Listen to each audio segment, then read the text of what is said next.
Tyler Perry's traumatic childhood. This was an interview that he did with Oprah. Now, skipping down, and it says, but Tyler's life wasn't always so fortunate. For years, he says he suffered brutal physical abuse at the hands of his father and several sexual abuse at the hands of several adults. Inside and outside the home, Tyler says he never felt safe.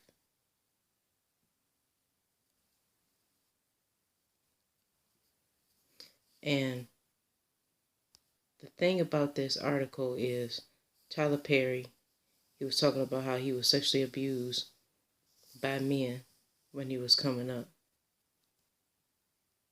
And it says right here, he said, Tyler flashes across the screen, tears flood his eyes. That's hard for me to look at.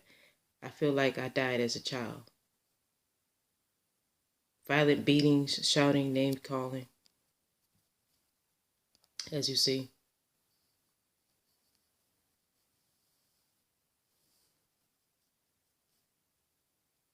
As you see here, it says his father, he said, had beat him with the vacuum cord. That's what he said. That's a picture of him talking to Oprah.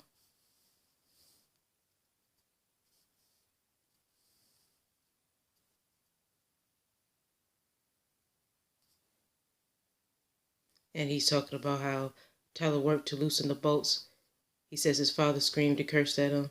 Even Tyler's mother and uncle tried to help him, but they couldn't prevent the inevitable.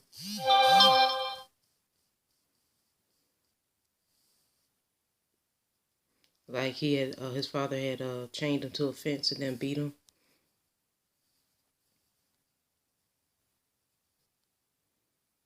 Then there's a picture of Tyler thinking about the abuse.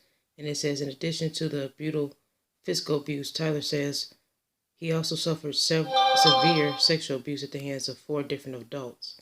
He said Tyler says he was 5 or 6 years old the first time he was molested while building a birdhouse with an adult male neighbor. The man put his hands in Tyler's pants. He says, I'm thinking, what is this? Tyler says, I felt my body betraying me because I felt an erection at that age. He later endured sexual molestation at the hands of a male nurse and a man he knew from church. The man from church used God and the Bible against me to justify a lot of the things that were going on. It was so horrible, Tyler says, and that was my first sexual experience with this man performed oral sex on me as a boy.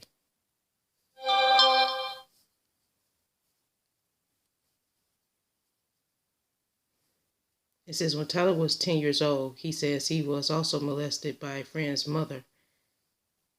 Tyler says he was over at his friend's house while the mother was arguing with her boyfriend in another room when she suddenly appeared in front of him wearing lingerie. Tyler says she put her son in the bathroom to take a bath and told Tyler to go home. But when he tried to open the door, it was locked.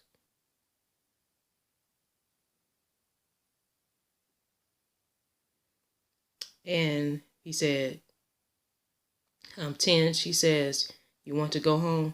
She lights a cigarette. She takes the key. She said, here's the key. I come over to get it, and she puts it inside of herself, and she says, it tells me to get it. So I get the key, but I feel my body betraying me again because I felt an erection, and this is so disgusting, you know. That's what these people did to this little boy.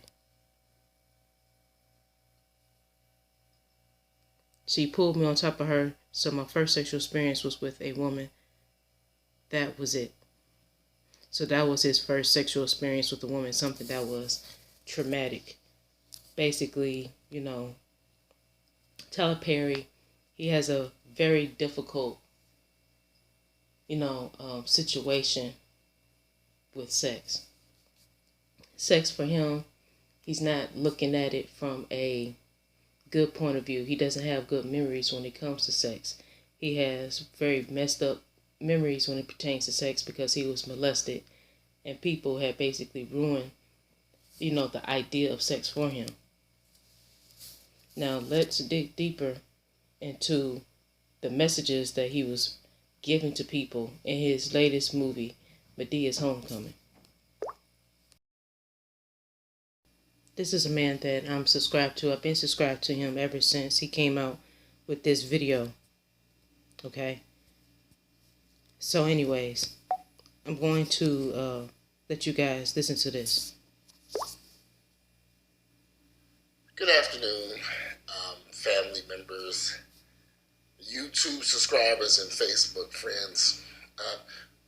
A friend of mine has repeatedly asked me to do a video about my relationship with Tyler Perry. So after I thought about it for a while, I decided, well, he's a public figure. He can, I know him very well. We were friends, but let's talk about our relationship. Well, first off, I met Tyler Perry through a very close friend of mine named Eric. And Eric was building a home in the Midtown area in the mid-90s, late 90s, when his good friend Tyler Perry was introduced to me. Tyler Perry was just starting to work on his plays and productions, just getting everything out the ground. And I would see Tyler Perry over at Eric's house, and we would talk and chat, and became kind of, buddies to a degree. I really didn't know Tyler Perry. Tyler Perry really didn't know me. I knew he was somewhat sort of religious, based upon stuff that Eric would say. So I really didn't, we were in two different worlds. I was working construction at the time. Tyler was doing his plays. And at that time, I really didn't have any interest in his plays. I'd seen one of them, and I was like, this is not for me. It just wasn't something I was interested in. At the same time, Tyler Perry's plays began to do extremely well. And he toured with a lot of my personal friends who were in his plays. Tyler had a huge amount of support from the Black Gay. Honestly, we should have used a condom. We got distracted. I know I should get gay community because, well, he was black and gay. So most of my friends stood by Tyler Perry, helped him with his plays. I would say 85 to 90% of the guys that supported Tyler Perry when he first started were all black gay men, either working on his productions or friends of his that were in the black gay community. Now, Tyler toured with these people. They toured all over, the Chitlin Circuit, South Carolina, North Carolina, Alabama, Mississippi. This is where his plays really took root, and he got a following of people in the South. So you had a lot of people who supported his plays, would hear about it through word of mouth and go see the play. And let's admit it, the plays were pretty hilarious. They were funny. Although they weren't really my type of plays, I did find them to be very funny, what I saw on DVD. So there were a lot of bootleg DVDs floating around of his plays, even at that point, and I would watch them from time to time. So Tyler and I became a little bit closer. Not too much closer. Come in, Vegas, so I can beat you. You interrupted my Tyler Perry take. Get over here. Anyway, I'm going to kill this damn dog. Then he jumps up on the couch. You a bad dog today, Tyler. You be a bad today. Come here. Anyway, Tyler Perry's plays took off. And Tyler began to... success was great for Tyler because he began, doing things like going out to restaurants, inviting people to come with him. And I would occasionally go out to eat with Tyler and Eric and them and hang out with them. I was kind of a distance person because this was a group of guys that were very kind of flamboyant, loud. They weren't my type of friends. They were just people that they were gay, they were loud, they were out there. And Tyler was right there snapping his fingers and doing all this type of behavior. And it just wasn't my cup of tea. And I was not comfortable being in a restaurant around these loud, gay, homosexual men.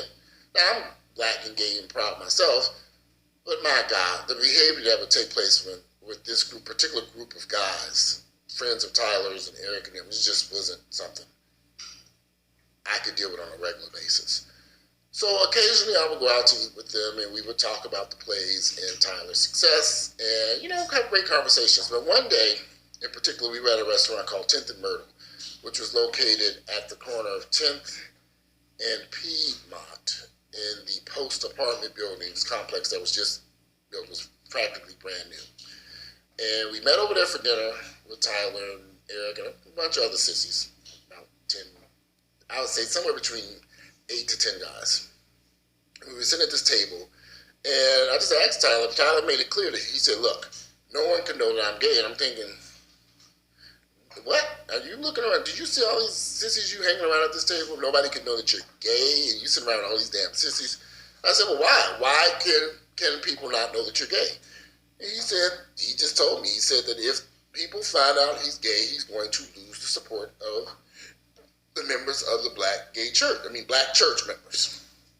Now, keep in mind, I had not been to Tyler Perry's plays. I'd only seen him on DVD. So I don't know who was going to see his plays. I assumed that they were just everyday African-American people. I did not know that he had such a huge church following. I'm not a church-going individual. I grew up as a Jehovah's Witness, so I don't know anything about the black America, the black church scene, not like Tyler knew. And Tyler knew enough about the black church scene to tap into that market and design his plays to bring these people out and spend their money. So then Tyler made it clear to me while we were sitting there that this was his bread and butter, and that if they found out that he was gay, that they would in fact stop coming out to his plays. 3 or 4 years ago, from somewhere upstate New York, he transferred his job here to Atlanta. Very nice guy, very attractive guy, married.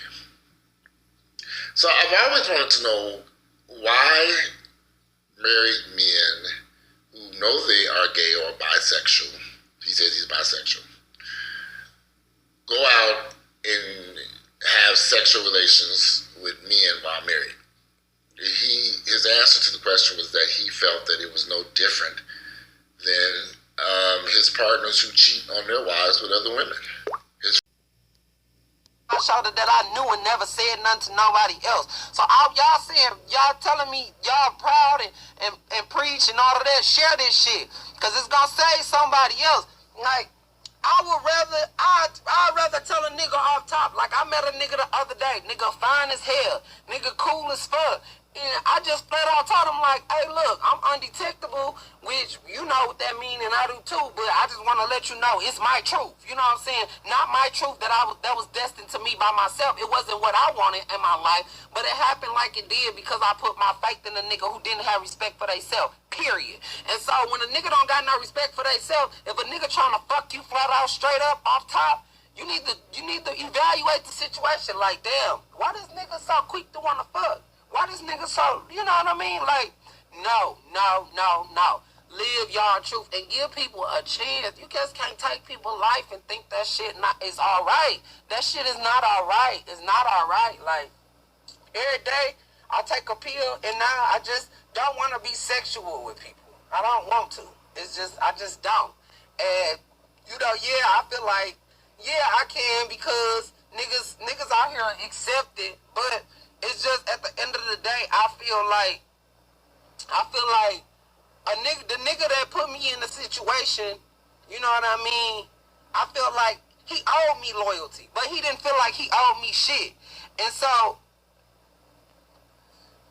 he felt like he didn't owe me shit. So it was easy for him to just go out and fuck somebody else and be out here still passing this shit to whoever the fuck you wanted to pass it to. I asked him if he would ever do a song with a gay rapper. I remember I interviewed Mano, and I asked him if he would ever do a song with a gay rapper. And what he said was, he's pretty sure that he already has. Do you think that you've I'm pretty sure I've done. You think you've done songs with gay rappers? Yeah, I think I've done songs with gay rappers. You're pretty sure of that? I'm pretty sure of that. You don't have to name names. I'm pretty sure the football niggas is gay. The basketball niggas is gay. There's millions of gay people in the world. Yeah, girls too. Like they just for some reason. Once again, I'm not a fan of that shit either.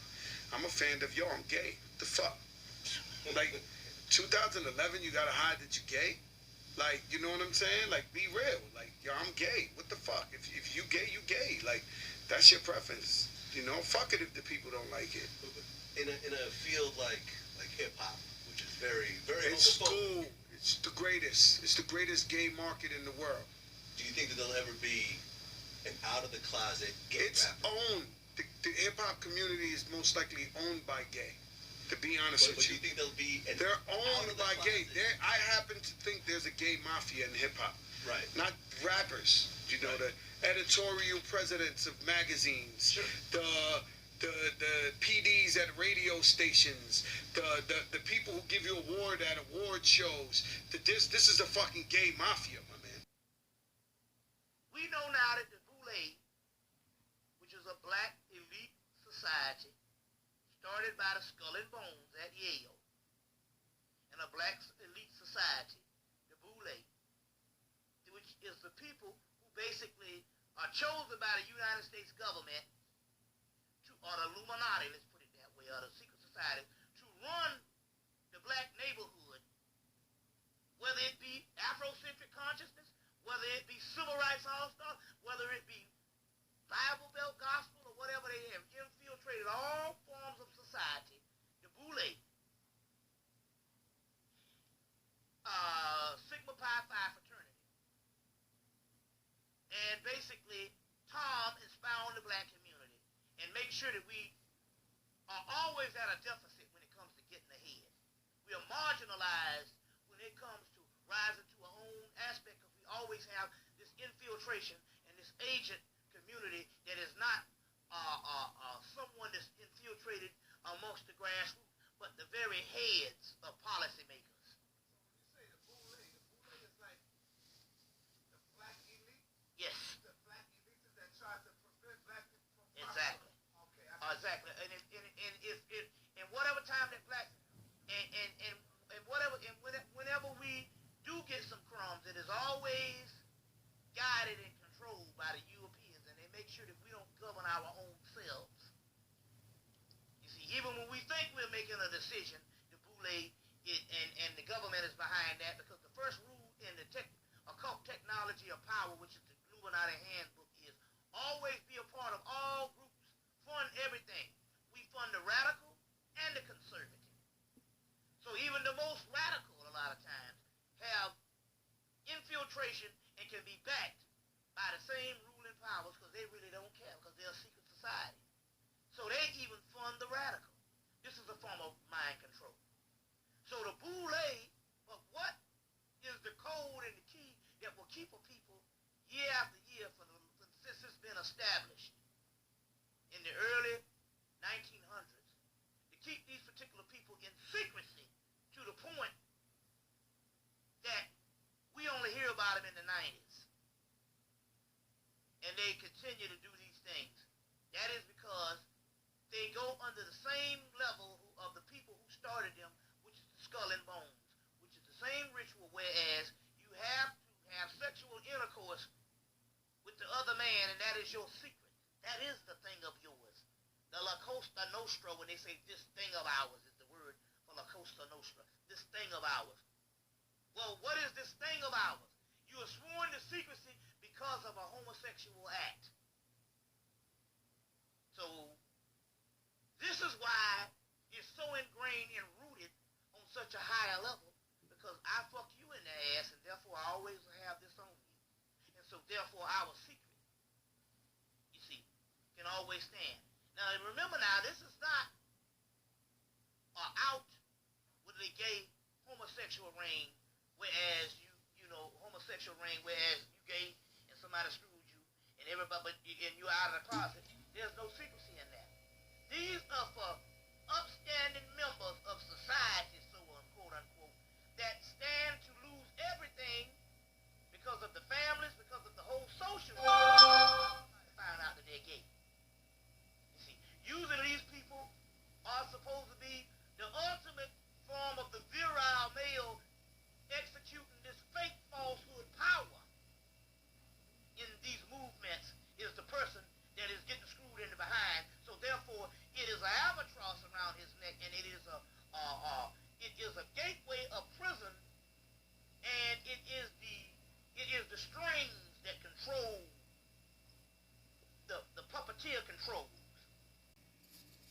Okay, guys.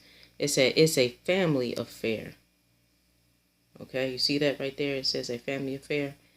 Now, you see Medea here. Medea is supposed to be the great grandmother and in this movie. And her daughter is supposed to be this lady in yellow, Cora. Supposed to be her daughter. But then Cora's daughter is supposed to be the lady right here with the curly hair that's standing next to her son. The boy with the shirt that's in black and white. Now, it's supposed to be about him graduating from college. And then the boy to the left of him was supposed to have been his boyfriend. Now, his mother, who's behind him, she basically went behind his back and stole his boyfriend from him. And the only advice that Medea, his great-grandmother, gave to her granddaughter, which is the boy's mother with the curly hair, was that, oh, that boy will be all right. It's just life. To me, I felt like it was very problematic, the message that Tyler Perry gave, which is, to me, I feel like it's okay for you to betray your children, for you to betray your kids, or basically anybody in your family, just as long as it's true love and just as long as you get what you want, or in this case, you sacrifice a lot of your life for your son by raising him, sending him to college, making little sacrifices when you was coming up as a parent. So therefore, it's all right for you to do these type of things. You know, you don't have to have morals. To me, that's what I got from it. I feel like that was a very messed up message for Tyler Perry to give in the movie. Like, that message, it really didn't sit well with me. You know, like, you guys have to basically see this movie on Netflix in order for you to see exactly what I'm talking about. But to me, I felt like that was really trashy. I didn't like it. I felt like the morals definitely wasn't there. And then, you know, I feel like also it was irresponsible for him to say that, considering the fact that in the movie, I believe that it's supposed to have been in the city of Atlanta, where people know that HIV and AIDS has constantly been on the rise because of down low men has been to blame, mainly according to newspapers down there in Atlanta, such as the Atlanta Constitution and other, you know, publications that have came out, including, you know, even I believe it was even Oprah had even talked to the man who wrote the book on the down low, who talked about men, bisexual men or download gay men having wives and girlfriends and going behind their backs and having sex with other men. But like in this case, this bisexual man was with a guy and he went behind his boyfriend's back and had sex with his boyfriend's mother. And then the mother turned around and then she had accepted him and decided to have a relationship with the young man, continue the relationship. And she had the blessing of her grandmother in order to do that. Now, to me, we already know in our families, the chances of that happening is very slim, because the matriarch in our families, they wouldn't condone a mother to go and have sex with or get into a relationship with her son's partner in the first place.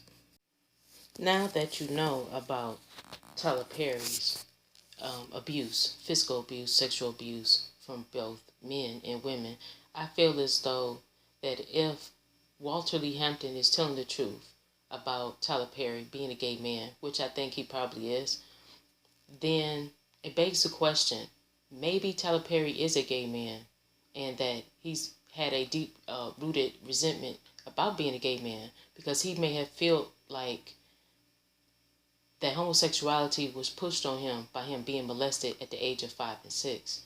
But also, you have to also look at his distorted view of heterosexuality as well, because he said that he was molested by a woman at the age of 10, and that she basically tricked him into having sex with her. Okay, to me, that's what I got from the interview that he did with Oprah.